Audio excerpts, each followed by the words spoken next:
οικιακούς καταναλωτές σε όλες τις τοπικές κοινωνίες που υπάρχουν ανανεώσιμες πηγές. Θα πρέπει να δείξουμε ότι έχουμε αντοχές.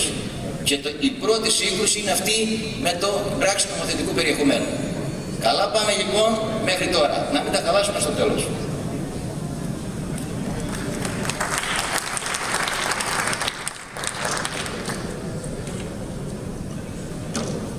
Ναι.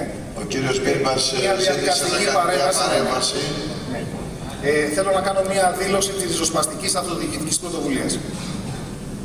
Συνάδελφοι, δυστυχώς, μετά τον εκφυλισμό της διαδικασίας του συνεδρίου, με ευθύνη του Προεδρείου και της πλειοψηφίας του Διοικητικού Συμβουλίου της ΚΕΔΕ, την πραξικοματική ψηφοφορία εκτός χρονικών διαδικασιών, χωρίς καν ενημέρωση των παρατάξεων της μειοψηφίας, με επιλεκτική ενημέρωση των συνέδρων των πλειοψηφικών παρατάξεων. Όταν είχαμε πάρει δύο SMS για να πάμε στην φιέστα του κυρίου Αβραμόπουλου, την ελάχιστη νομιμοποίηση που προσφέρει το 37% του σώματος σε ένα σώμα που οριακά ήταν στο 50%, θεωρούμε από τη δικιά μας τη μεριά ότι δεν νομοποιείται η απόφαση για τα ταμειακά διαθέσιμα, ότι έχουμε οδηγηθεί σε διαδικασίες που αποτυπώνονται και τώρα στο συνέδριο, στο κορυφαίο όργανο μιας ελάχιστης συμμετοχή των συναδέλφων σε διαδικασίες που ακολουθήθηκαν σε όλη τη συζήτηση. Έχει μετατραπεί μονάχα σε μια επικοινωνιακή φιέστα πολλαπλών στοχεύσεων και με προφανή πολιτική επιλογή τη συντήρηση κλίματος ρήξη με την κυβέρνηση. Εμείς δεν μπορούμε να νομοποιήσουμε τη διαδικασία από εδώ και πέρα και καλούμε κάθε συνάδελφο να αποχωρήσει από το συνέδριο.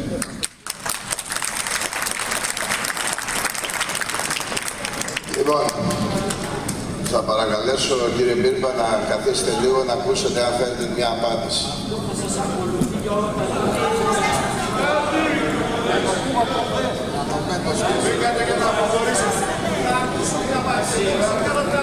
Ευχαριστώ. Παρακαλώ. Κύριοι συνάδελφοι, καταρχήν, σας παρακαλώ κύριε Δανίληδη, ακούστε. Θα πρέπει να γνωρίζουμε ότι όλοι θα πρέπει να έχουμε μία πάνω απ' όλα αυτοδιοικητική ευθύνη. Και επειδή ακόμα και το συνέδριο με ομόφωνο τρόπο αποφασίσαμε να γίνει εδώ στη Χαλκιδική, γνωρίζατε το ακριβές πρόγραμμα και γνωρίζατε πολύ καλά ότι θα έρθει και ο Επίτροπος και το είχατε ψηφίσει κατά τη διαδικασία των παρατάξεων, όπου είχαμε αποφασίσει με ποιο τρόπο θα γίνει το συνέδριό μας, και φυσικά γνωρίζατε ότι μετά από την πρώτη μέρα λήξης της τοποθέτησης των κομμάτων θα έρθει ο Επίτροπος της χώρας μας για τα θέματα τα μεταναστευτικά και φυσικά, όπως είπα και χθες, εσείς, η δική σας παράταξη, και λυπάμαι που αυτό ακολούθησε ο παράγοντας του Υπουργείου Εσωτερικών, διότι είδαμε ότι ήταν και εκείνος το απόγευμα στο ξενοδοχείο, και ενώ υπήρχε υψηλότατος παράγοντας που εκπροσωπεί τη χώρα μας στην Ευρώπη, προτιμήσατε να είσαστε στη σύναξη της δικής σας παράταξης. Από εκεί και πέρα, επειδή πρέπει να ξέρετε ότι σε ένα συνέδριο το οποίο ξεκινά μέσα από μια διαδικασία πάνω απ' όλα, εάν έχει την απαρτία, η οποία εκδηλώθη από την πρώτη μέρα, και βεβαίως φτάσαμε στο νούμερο 402, και από ό,τι με ενημέρωσε και ο Γενικός Διευθυντής, στο μέσον όρο συμμετοχής των συνέδρων στα ετήσια συνέδρια της ΚΕΔ.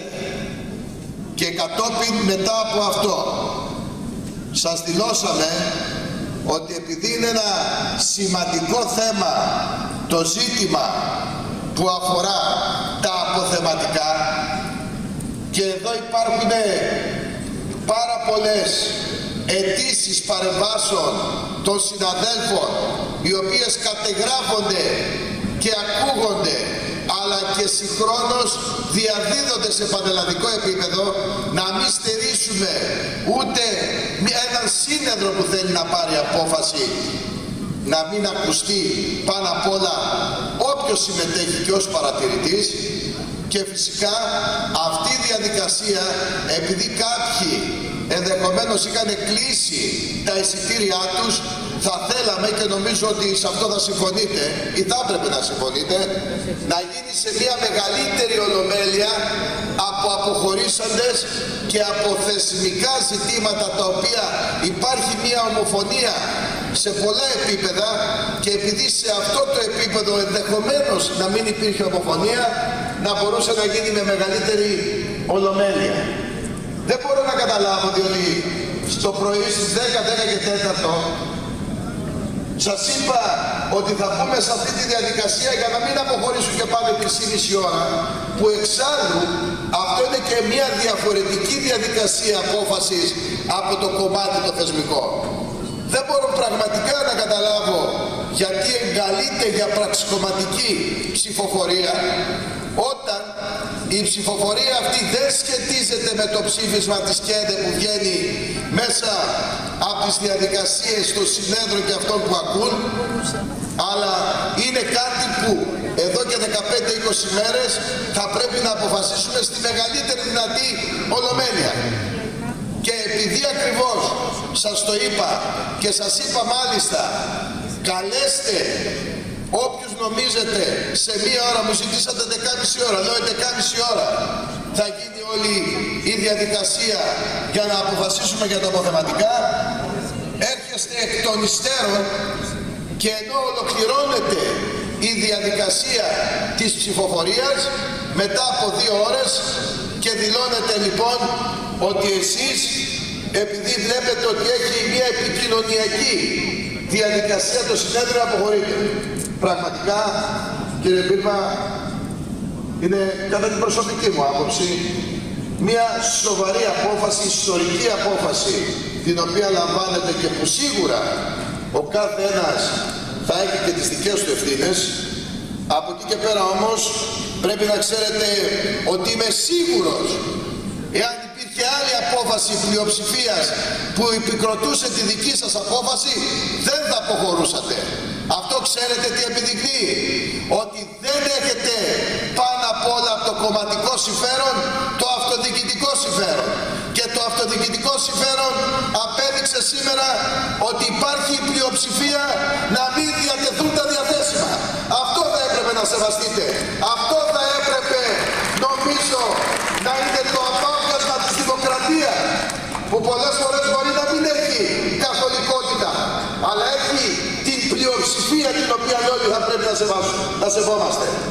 Δεν μπορούμε εμείς να σας πείσουμε τι θα σας πει το κόμμα σας, είτε θα σας πει εκείνοι οι οποίοι ενδεχομένως σκέφτονται κομματικά.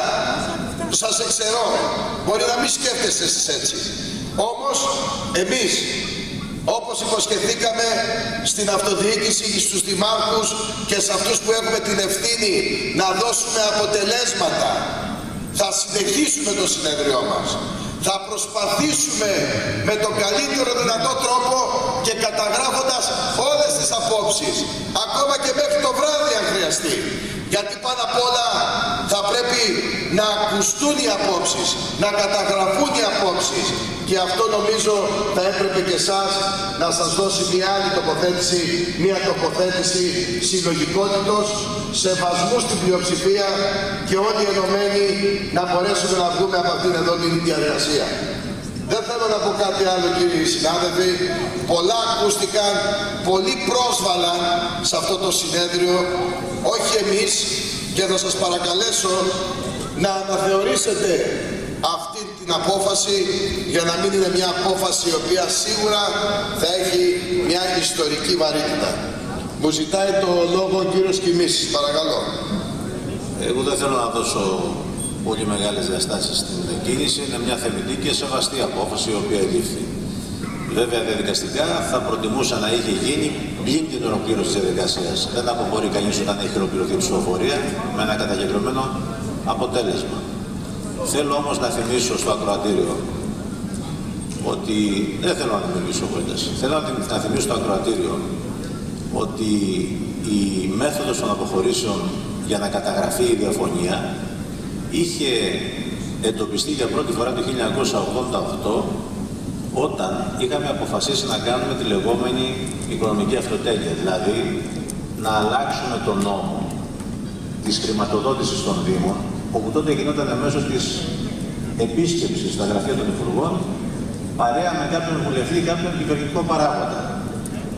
Και ο 1828 του 89 άλλαξε αυτή τη διαδικασία και είπε όχι, τα χρήματα θα μοιράζονται με κάποια αντικειμενικά κριτήρια σε όλους τους Δήμους και θυμίζω ότι σε εκείνες τις εκλογές οι τρεις μεγάλοι Δήμοι της χώρας για πρώτη φορά είχαν κερδιθεί από τη συντηρητική παράταξη.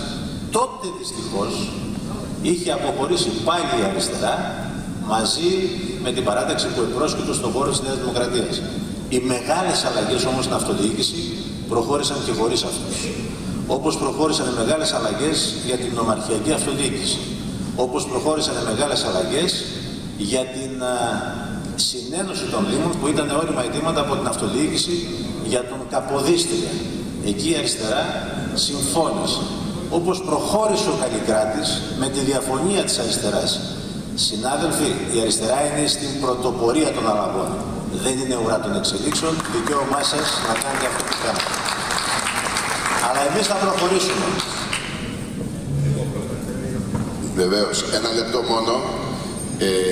Να πούμε επίσης, εάν είχατε ένσταση στον τρόπο με τον οποίο γινόταν η διαδικασία, θα έπρεπε να το δηλώσετε πριν γίνει η διαδικασία. Όχι εκ των υστέρων που βγήκε το αποτέλεσμα, που ήσασταν εδώ, που ψηφίσατε, που αποφασίστηκε, που νομιμοποιήσατε με την παρουσία σας. Και αν το αποτέλεσμα ήταν ακριβώς αντίστροφο, είμαι σίγουρος ότι θα ήσασταν στην αίθουσα. Η διαφορά ξέρετε ποια ήτανε? Ότι εμείς δεν θα αποχωρούσαμε από την αίθουσα. Θα σεβαζόμασταν, θα σεβόμασταν το αποτέλεσμα αυτό. Ο κύριος Ιωακημίδης. Εμείς θεωρούμε ότι δεν τηρήθηκαν οι διαδικασίες σε πάρα πολλά πράγματα. Εγώ στο SMS μου, εδώ στο κινητό μου μήνυμα, που με καλεί στην εκδήλωση του κυρίου Αβραμόπουλου γιατί αρχίζει σε 5 λεπτά, δεν είχα κανένα μήνυμα σήμερα το πρωί ότι 11 η ώρα πρέπει να ήμουν εδώ. Ήμουνα γιατί με ειδοποίησε άλλος συνάδελφος. Ήμουνα στην θεματική που είχα δίπλα και θα τελειώναμε το 10 η ώρα. Ναι, κανείς δεν θεώρησε σκόπο ότι έπρεπε να στείλει μήνυμα όπως έστειλε για τον Αβραμόπουλο στους 500 συνέδρους ότι 11 η ώρα πρέπει να είστε να ψηφίσετε. Άλλος μου το είπε και είμαι επικεφαλής παράταξης. Ο τρόπος που διεξάγονται οι διαδικασίες είναι πολλαπλά παράδεκτος. Ποτέ δεν έχει συμβεί να ψηφίζουμε προθύστερα. Δεν έχει κανένα νόημα να πει κάποιος γιατί θα μιλήσουν όλοι. Τι θα μιλήσουν, μιλάνε εδώ οι συνάδελφοι για να τους ακούσουμε, να πάρουμε υπόψη μας τη γνώμη τους στα τελικά μας συμπεράσματα. Δεν μιλάνε απλώς γιατί θέλουν να πούν τον πόνο τους. Γι' αυτό και κάθε φορά η ψηφοφορία στο τέλος των ομιλιών. Ακολουθήθηκε μια διαδικασία χωρίς αρχή, μέση και τέλος. Ο καθένας μίλαγε όσο ήθελε. 20 λεπτά, 30 λεπτά, 40 λεπτά. Έτσι. Είναι μόνιμος στις συνεδριάσεις των οργάνων μας. Εξαιρετικά μεγάλο λάθος. Έτσι. Δεν πάει πιθανό αποτέλεσμα. Όσοι μιλούν σήμερα, κανείς δεν τους ακούει. Έτσι. Είναι αδιέφθητο. Πιστεύουμε ότι δεν πρέπει να αποχωρήσει και δεν θα αποχωρήσει η παράταξή μας. Διότι εμείς πιστεύουμε στους θεσμούς και οι θεσμοί λένε ότι μέχρι τέλος οφείλουμε να είμαστε εδώ. Όταν εγώ βγήκα και μίλησα για τη διαδικασία που κατά την άποψή μου όφιλε σήμερα να πάρει απόφαση το συνέδριο για το ναι ή όχι στα αποθεματικά, θα ήμουν παράλογος αν τώρα ερχόμουν και έλεγα πάμε να φύγουμε. Έτσι. Είναι άλλο πράγμα το ένα, άλλο πράγμα το άλλο. Έτσι. Θέλουμε να είμαστε θεσμικοί και θα είμαστε θεσμικοί μέχρι τέλος. Είτε μας αρέσει είτε όχι. Δεν θα συμμετέχουμε στην ψηφοφορία, γιατί δεν έχει κάποιο νόημα. Αυτή που ακούω ότι θα γίνει για το ψήφισμα. Αλλά αυτό είναι άλλο πράγμα και άλλο πράγμα αποχωρώ από τη διαδικασία. Θα είμαστε μέχρι τέλος στην συνεδρίαση, έτσι, κρατώντας τις στάσεις μας και βάζοντας τα πράγματα στο δημοκρατικό του έτσι όπως τα θέσαμε τώρα. Ευχαριστώ.